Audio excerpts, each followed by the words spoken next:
Tammy Wynette and George Jones were once the heart of country music, a love story sung across every jukebox and radio in America. Their voices fit together like they were made to heal each other's pain. On stage, they were flawless. Off stage, they were falling apart. For years, fans believed their duets told a story of everlasting love. But their daughter would one day reveal something far more complicated and far more human. She said her mother's marriage wasn't a fairy tale. It was a battle between love and survival. Tammy adored George, but she was also afraid of what he was becoming. The woman who sang "Stand by Your Man" found herself living those words in ways no one could have imagined. And when she finally walked away, it wasn't out of anger. It was heartbreak. Now, decades later, her daughter has broken the silence. She's telling the truth about what really happened between two legends who couldn't live without each other or with each other. What she revealed about her mother's decision to leave George Jones changes everything we thought we knew about their love story. It was 1968 when two voices, already etched into the heart of country music, finally collided. Tammy Wynette, known as the First Lady of Country Music, had risen from a hairdresser's chair in Mississippi to the top of the charts. Her songs about heartbreak and survival mirrored her own struggles. A young mother, twice divorced, clawing her way through Nashville with a determination few could match. George Jones, on the other hand, was already a legend. His deep, aching voice carried the sorrow of the South, and fans called him "No-Show Jones" for his unpredictable habits. When the two met, country music got its most electric pairing. Their chemistry was undeniable. On stage, they sang to each other as if the rest of the world had disappeared. Off stage, they built a home filled with music, laughter, and the promise of redemption. Together, they recorded duets that defined an era: "We're Gonna Hold On," "Golden Ring," and "Near You." To fans, it felt like love had conquered everything. But behind the smiles, their daughter remembers something different.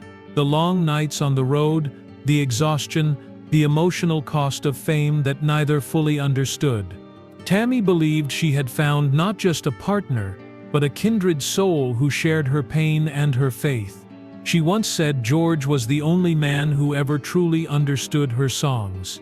He'd listen quietly, nodding at the lyrics that cut too close to home. For a time it worked. Their voices blended like they'd been born to find each other. Nashville loved them. America adored them. They were the royal couple of country music, a fairy tale wrapped in rhinestones. Yet even in those early years, their daughter sensed that the fairy tale was fragile. Fame brought people into their lives who didn't always wish them well. The demands of the road left little room for family dinners or quiet moments. Tammy's fame rose faster than George's stability could handle, and behind every standing ovation, there was tension waiting backstage. Still, Tammy held on, believing love could fix what life had broken. For a while it did, until the cracks began to show. The public saw two stars bound by destiny, but inside their home, Tammy Wynette and George Jones were fighting battles few outsiders could imagine. When the lights dimmed and the applause faded, reality set in, a life built around constant travel, sleepless nights, and emotional exhaustion. Tammy was often the one holding it all together, juggling motherhood, studio sessions, and performances, while George wrestled with demons that had shadowed him for years. His drinking wasn't just an occasional escape. It was a habit that consumed everything in its path. Their daughter remembers how quickly moods could change. One evening, the house would echo with laughter and music. The next, silence. George could be tender, almost shy in his affection, but the pull of alcohol and the chaos it brought left scars that time couldn't heal. Tammy's patience became both her strength and her undoing. She loved him deeply, but she also feared what he became when the bottle won. On nights he disappeared, she'd sit awake by the phone, praying for a call that didn't come. The strain seeped into their songs. The lyrics that once sounded romantic began to mirror their unraveling, stories of love tested, trust broken, promises fraying at the edges. Even fans began to notice a tension behind their performances. Tammy would smile for the crowd, but her eyes told another story: the exhaustion of touring, the financial weight of supporting a large household, and George's absences left her feeling cornered. She didn't just lose her partner on those nights, she lost her peace. Still, she never stopped defending him publicly. She told interviewers he was sick, not cruel, that he loved her, even when he couldn't love himself. And in her way she believed that. But love alone couldn't steady a life that spun between fame and self-destruction. The daughter remembers her mother saying that George wasn't a bad man. He was a broken one, fighting a battle no one could win for him. Behind the love songs and magazine covers, the reality was darker than the public ever saw. Their marriage had become a duet out of sync. Every high note carried a tremor of pain. And as Tammy's career soared, she began to realize that love was no longer saving them, it was slowly undoing them both. By the early 1970s, the cracks in Tammy Wynette and George Jones's marriage had become impossible to hide. The same intensity that made their duets so powerful began tearing their home apart. George's drinking grew worse, and his absences stretched from hours into days. Some nights he wouldn't return at all, driving off aimlessly in one of his Cadillacs until the bottle or the road stopped him. Tammy, left to manage the home and her rising career, began living two lives, one for the public, one for survival. Their daughter recalls how uncertainty became routine. When George was sober, the house felt alive again. He'd joke, sing, and treat everyone with warmth. But when the darkness returned, Tammy would tense at every sound, fearing another argument or another goodbye. She tried everything: pleas, threats, prayers, to save him from himself. But nothing worked for long. The emotional toll became visible. Tammy's performances, once radiant, now carried a quiet ache that audiences mistook for artistry. Financial pressures only deepened the strain. George's cancelled shows cost them thousands, while Tammy's non-stop schedule left her exhausted.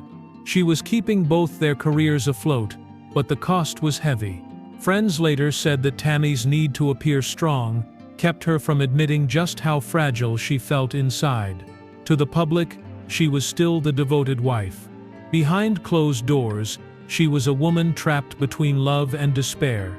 The turning point came one night when George disappeared again, leaving Tammy and their daughter alone. Days passed without word. When he finally returned, the cycle repeated: apologies, promises, and heartbreak. The pattern broke something in her that couldn't be repaired. Tammy once told a close friend that she couldn't live another day waiting for him to change. Her daughter would later say that this was when her mother stopped believing that love could cure what was destroying them.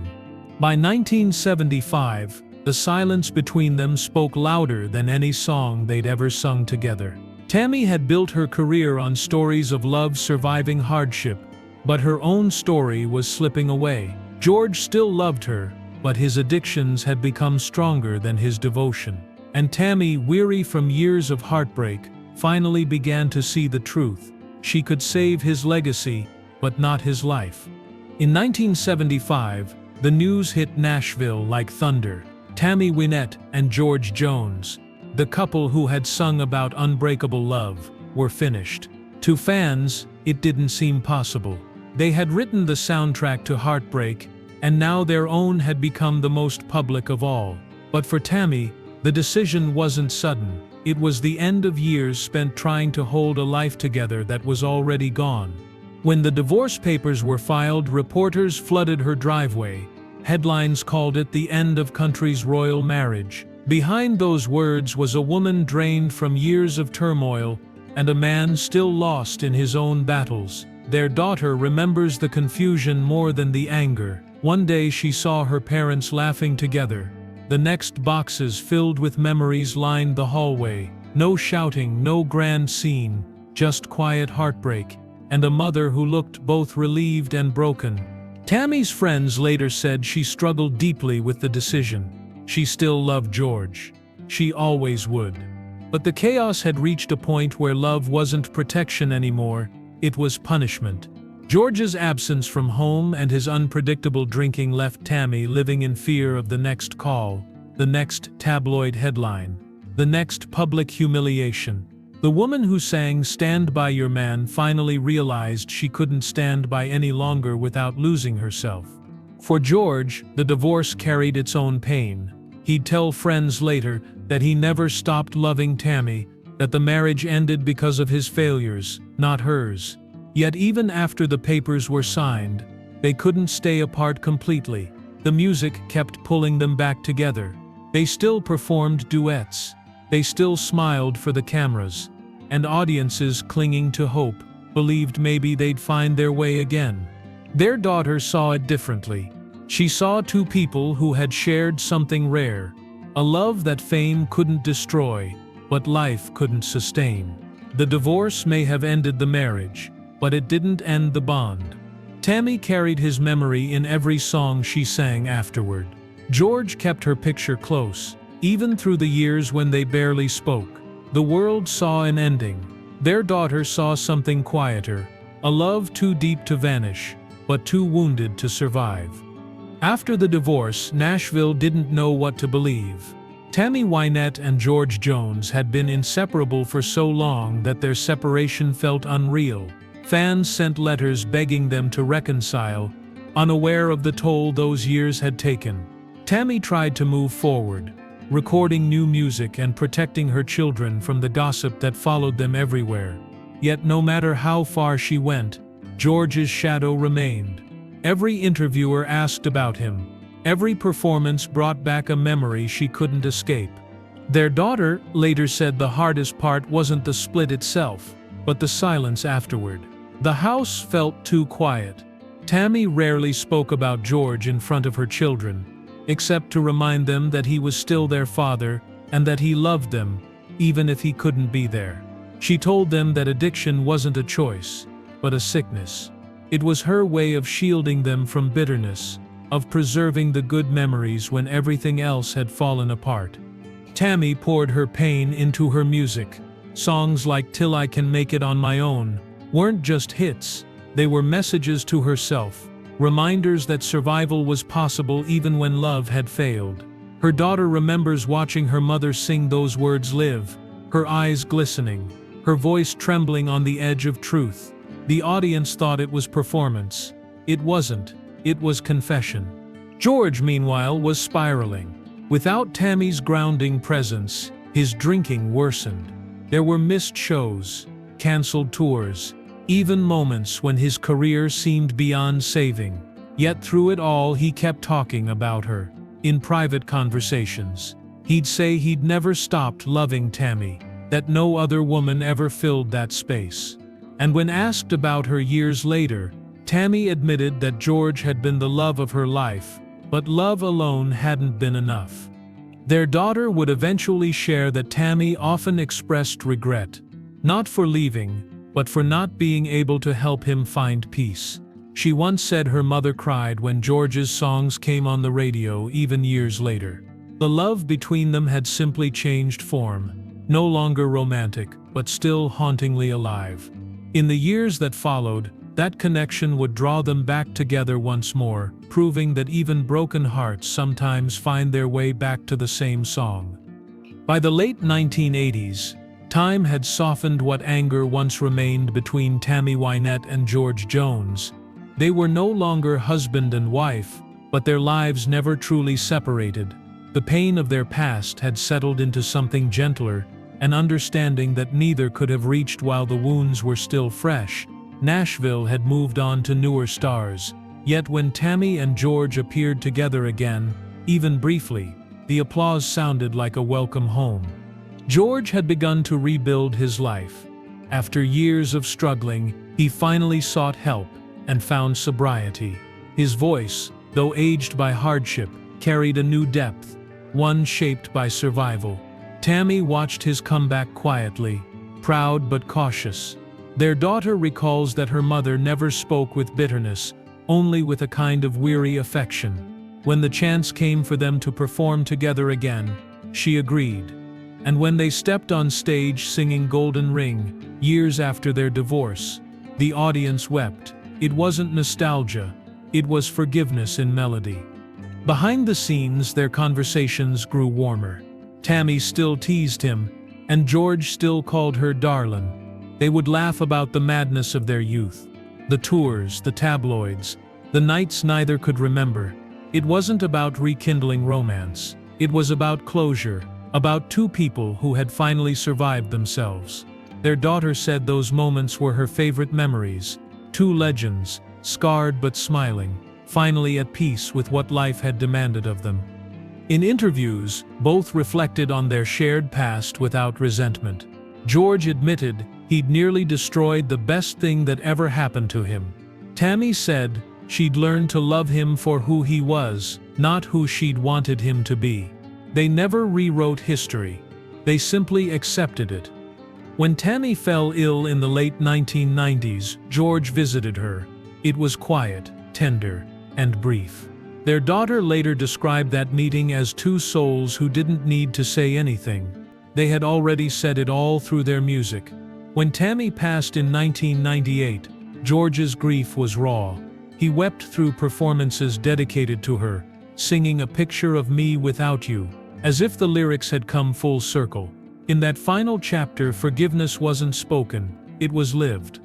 Decades have passed since Tammy Wynette and George Jones last stood together beneath the stage lights, yet their story still echoes through the halls of country music. For their daughter, the years have brought both distance and clarity. She has grown into a woman who carries their legacy in her own way, not through fame or performance, but through truth. And when she finally spoke about her parents' marriage, she didn't describe a tragedy. She described two human beings who loved each other too deeply to stay together. She said her mother's life was about endurance. Tammy believed love was meant to heal, even when it hurt. But she also learned that survival sometimes means walking away. Her daughter remembers the strength it took to make that choice, and the quiet sadness that never left her afterward. Tammy never stopped believing in George's goodness. She just stopped believing she could save him. That understanding shaped the woman her daughter became, one who saw that love can be real and impossible at the same time. As for George, his later years were filled with remorse and gratitude. He told friends that Tammy was the greatest singer and the greatest heart he ever knew. When he passed in 2013, his daughter said she felt peace, knowing that her parents' story had come full circle. Their pain had given the world some of the most honest songs ever written. Their love, even in its brokenness, became art that still moves people who never knew them. Looking back, the daughter revealed that the real reason for their divorce wasn't betrayal or fame. It was heartbreak, the slow unraveling of two people who loved more than they could handle. Addiction, exhaustion, and the pressure of being country music's perfect couple magnified everything until love became survival. And yet, through every mistake, they never stopped caring for each other. She keeps photos of them in her home, not the glamorous ones, but the quiet ones. Tammy laughing, George tuning his guitar, both unaware of the camera. To her, those moments tell the truth better than any headline ever could. They weren't saints or sinners. They were two souls who tried to build a life from music, faith, and love. And when it broke, they still kept singing. Tammy Wynette and George Jones were never just voices on a record. They were a mirror of what love looks like when it's both beautiful and broken. Their songs told the truth before their lives did, echoing the hope, despair, and redemption that define every lasting story. What their daughter revealed doesn't change their legacy, it deepens it. The world saw a glamorous couple, but she saw the cost behind the curtain. Two people trying to keep love alive while the weight of fame pushed them apart. In the end, their story was never about failure. It was about forgiveness. Tammy found peace in knowing she'd given everything she could. George found peace in realizing what he'd lost, and in honoring her through the music they once shared. Their daughter carries that peace now, speaking of them not as legends, but as parents who loved imperfectly yet completely. Today their songs still play across small-town radios, in roadside diners and quiet kitchens, reminders that love, even when it ends, leaves something lasting behind. Tammy and George may have divorced, but they never truly let go of each other. Their voices still rise together, proof that some stories never fade. For more emotional stories, check out this video.